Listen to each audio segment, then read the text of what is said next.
아멘. 네, 오늘 말씀은 에레미야가 성전뜰에 사실 갇혀 있는 그런 상황 속에서 사촌이 되는 자기의 숙부 살룸의 아들 하나멜이 내게 와서 아나돗에 있는 밭을 사라고 할 것이다라는 하나님의 말씀이 사실 그대로 이루어져서 그 매매 거래하는 절차들을 다 이루어내고 그 다음에 이 매매 증서를 봉인해서 하나는 완전히 봉인해냈고 또 봉인하지 않은 것들 하나는 당시 아마 관례상 매매를 거래를 하면은 그 매매 증서를 두 개를 사서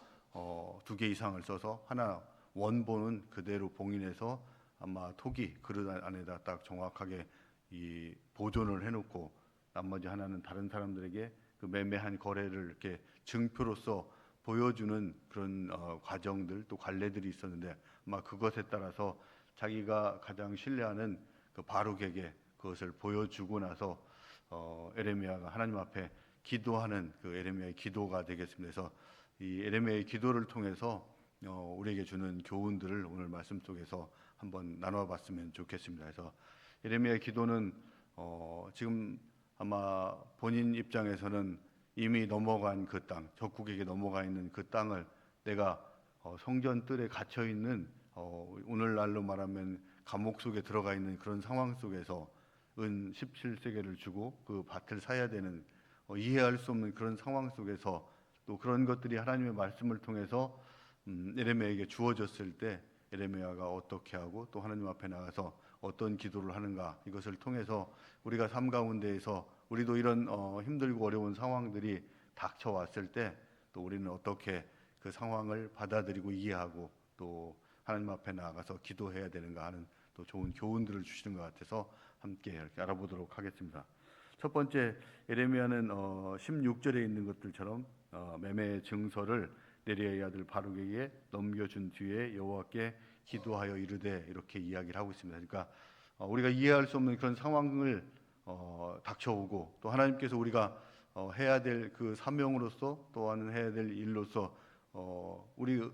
말씀을 통해서 또 우리에게 주는 성령의 감동을 통해서 그런 일들이 주어졌을 때 우리는 때로 기도해 보겠습니다. 이 아직 확신이 서지 않아서 제가 어떻게 해야 될지 몰라서 기도하고 있습니다. 주님 더 확실한 증거를 주십시오라고 이렇게 우리는 기도를 하면서 아마 순종해야 될 것들을 지연시키고 또 회피하고 나가는 그런 이유로 우리는 기도를 이렇게 가끔 생각하고 또 활용하고 또 이용하고 있는 것들 아닌가 이런 상황 속에서 에레미야는 그게 아니고 하나님께서 그에게 밭을 사라 이 명령을 하셨을 때 바로 밭을 사는 것부터 행위부터 먼저 하고 그 다음에 그 거래를 다 마치고 나서 하나님 앞에 기도하고 있다는 것들을 보여줍니다. 물론 때로는 우리가 하나님의 뜻을 구하기 위해서 당연히 기도를 해야 되는 것들이 맞지만 분명하게 우리에게 어떤 순종을 요구하시는 그런 상황 속에서는 에레미야는 그 행위 그것이 먼저다 하는 것들을 우리에게 보여주고 있습니다. 이런 예로서 우리에게 보여주는 것들이 바로 요한복음 2장에서 있는 것들처럼 가나의 혼인잔치에서 포도주가 다 떨어졌을 때 예수님은 하인들에게 그 물을 갖다 채운 이 물동이에서 물을 떠다가 사실은 연회장에 갖다 내라고 했는 이 예수님의 명령을 들은 하인들이 한 행동들을 보면서 하인들은 분명히 자신들이 그 물동에다 물을 갖다 넣었기 때문에 당연히 물일 수밖에 없는 그런 상황이지만 그 포도주를 대신해서 예수님께서 내라고 했을 때 그들은 지체하지 않고 또 거기에서 기도해서 이 물이 변하도록 해야겠습니다라고 하는 이 다른 이유를 대지 않고 바로 그 물을 떠다 갔다가 연회장에 냈을 때 이전에 다른 포도주보다 훨씬 더 좋은 포도주였다 하는 것들을 우리에게 보여주는 그 모습들을 통해서 우리에게도 마찬가지 이런 순종이 먼저다 하는 것들을 이런 가나의 혼인잔치 사례에서도 보여주고 또 아브라함이 이스라엘 백성들을 모세가 이스라엘 백성들을 애굽에서 끌어낼 때 이 홍해 바다를 바라보면서 그 거칠고 풍랑이는 그 파도치는 들어갈 수 없는 시퍼런 바다를 보고 사실은 이스라엘 백성들이 이제 여기서 애굽 군대에서 죽을 수밖에 없는 그런 상황이 도래했습니다라고 하나님 앞에 막 부르짖고 있을 때 하나님께서는 어찌하여 내게 부르짖고 있느냐, 거기에 발을 내리더라, 이렇게 말씀하시는 것들을 보면서 우리에게 기도해야 될 시간들이 있고 그런 순간들이 있고 또 우리의 실제 행동으로 옮겨서 하나님의 말씀에 순종하고 행위를 나가야 될 때가 있다 하는 것들을 보여주면서 우리가 때로는 이해되지 않는 그런 상황 속에서 우리의 순종이 먼저 필요하다 하는 것들을 오늘 에레미야가 하나님의 말씀에 순종해서 밭을 먼저 사고 그 다음에 기도하는 모습들을 통해서 보여주고 있습니다. 그래서 우리 가운데에서도 이런 순종을 요구하시는 그런 부분이 있는데 제가 기도 좀 조금 더 하겠습니다 하면서 이렇게 뒤로 밀어놓고 있는 것들이 혹시 있는가 이렇게 돌아보면서 또 우리의 삶 가운데에서 그런 모습들이 늘 있는 것들은 아닌가 돌아보면서 오늘 순종이 먼저다 하는 것들을 우리의 교훈으로 주신 그 하나님의 말씀에 따라서 순종하고 나아가는 저와 여러분이 되었으면 좋겠습니다. 그 다음에 두 번째는 하나님의 주권 또 전능하심을 인정하고 나가는 것들이 기도에서 반드시 필요한 부분이다 하는 것들을 우리에게 이야기를 하고 있습니다. 17절에 보면은 슬프도소이다 주 여호와여 주께서 큰 능력과 표신팔로 천지를 지으셨사오니 주에게는 할 수 없는 일이 없으시니이다, 이렇게 이야기하면서 하나님의 전능하신 그 부분 또 전능하심 할 수 없는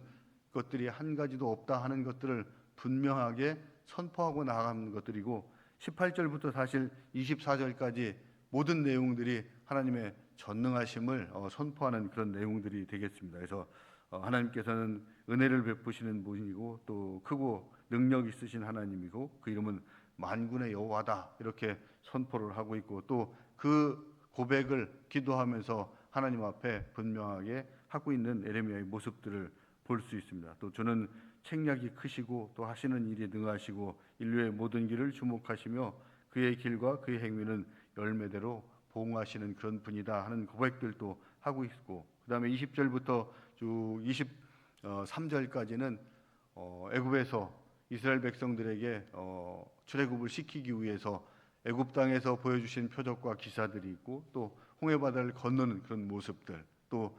가나안 땅 약속의 땅 하나님께서 한번 약속하신 그 일들은 반드시 이루어지는 것이다 하는 것들을 이야기하면서 약속의 땅으로 이스라엘 백성들을 인도하여서 들여놓으신 분도 바로 하나님이다 하는 것들을 고백을 하고 있습니다. 그러면서 24절에 보면은 지금 이스라엘 백성 앞에는 큰 재앙들이 있는데 성 앞에 바벨론 군대가 와서 성벽을 무너뜨리기 위해서 참호를 파서 그 앞에까지 와 있는 상황이고 또 칼과 기근과 전염병이 만연하고 있는 그런 상황들이다 하는 것들을 고백을 하면서 사실은 이런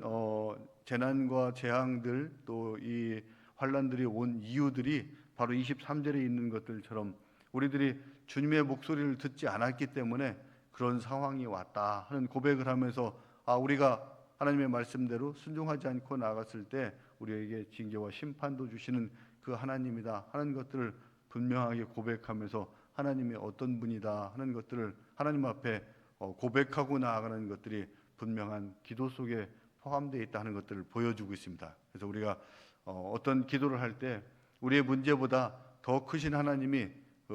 이 상황을 주도하고 이끌어 가지고 계시고 그 다음에 상황을 반전시켜 주실 분도 바로 하나님이다 하는 것들을 고백하면서 기도하는 것들이 우리에게 필요한 부분이다. 그래서 먼저 순종하고 그 다음에 하나님이 어떤 분이신가 하는 것들을 인정하고 또 하나님께 그 고백을 하면서 우리에게 기도할 것을 요청하고 있는 그런 부분들이 되겠습니다. 그래서 우리가 어떤 기도를 할 때 눈앞에 보이는 문제보다도 더 큰 하나님이 우리 주변에 있다 하는 것들을 기억하면서 그 하나님을 의지하고 나아가는 저와 여러분이 되었으면 좋겠습니다. 그다음에 25절에 보면은 또 주 여호와여 주께서 내게 은으로 밭을 사며 증인을 세우라 하셨으나 이 성은 갈대아인의 손에 넘기신 바 되었나이다, 이렇게 하면서 왜 이해될 수 없는 그런 일들을 저에게 시킵니까? 그러면 사실은 17절에 보면은 그 슬프도소이다 그러면서 정말 제가 어떻게 해야 할지 모르겠습니다 하는 그 이야기들이 이 25절까지 이렇게 이어지면서 내가 이런 상황에서 정말 밭을 사야 됩니까? 라고 하면서 탄식하고 또 하나님께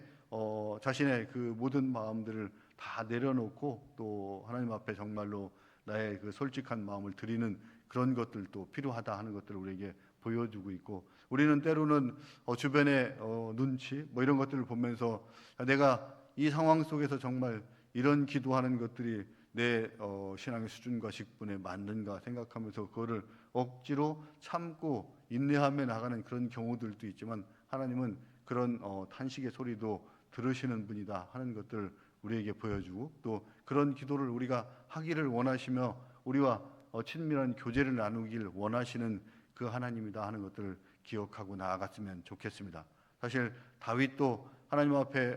기도하면서 시편에 보면은 하나님을 찬양하고 찬미하는 것들도 많이 있지만, 자신의 어려움을 그 탄식하고 또 하나님 앞에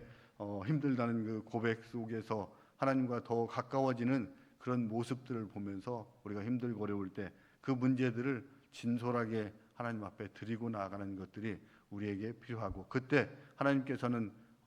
똑같은 응답을 또 주시고, 여기에 에레미야에게 그렇게 한 것들처럼 아나돗의 밭을 산 것들이 나중에 다시 회복되어서 자신의 소유로 될 수 있게 만들어 주신 그 역전의 하나님께서 우리에게도 그 환난과 고난 가운데에서도 함께 하시면서 우리의 기도에 또 응답하시는 분이다 하는 것들을 이야기를 하고 계십니다. 그래서 우리가 기도할 때 에레미야가 보여준 그런 기도의 모습이 본이 되어서 우리도 함께 그런 힘들고 어려운 상황 속에서 나아가는 저와 여러분이 되었으면 좋겠습니다. 사실 성경 속에서 보면은 이런 순종이 먼저다 하는 것들을 우리에게 수많은 사례들을 통해서 이렇게 보여주고 있습니다. 그래서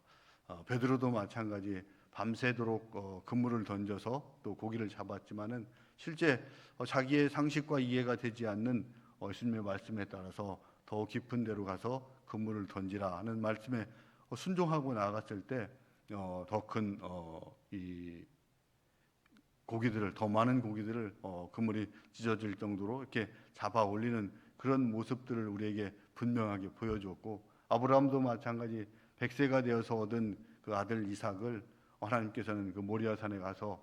바치라고 이렇게 했을 때 말씀에 순종해서 그대로 나아갔을 때 그곳에 하나님께서 미리 예비하신 여호와 이레의 하나님이 그곳에 계시다 하는 것들을 발견할 수 있었고, 우리가 잘 알고 있는 나아만 장군도 마찬가지 나병에 걸려서 자기가 이해할 수 없는 그 더러운 요단강물에 가서 씻으라는 그 말씀에 순종하고 나아갔을 때 자기 병이 치유되는 그런 모습들을 우리가 볼 수가 있었습니다. 그래서 우리의 이해되는 부분, 이성적으로 이해되지 않는 그 부분들을 먼저 내려놓고 하나님 앞에 기도하고 또 우리가 순종하고 나아갔을 때 그 일들이 주 안에서 은혜로 이루어진다 하는 것들을 기억하면서 먼저 순종하고 또 하나님 앞에 나가서 하나님의 절대 주권을 인정하면서 또 우리의 힘들고 어려운 부분들을 하나님 앞에 말씀드려 내려놓고 말씀드리고 간구하고 나아가는 저와 여러분이 되길 축원드립니다. 오늘 말씀을 기억하면서 우리 함께 기도하도록 하겠습니다.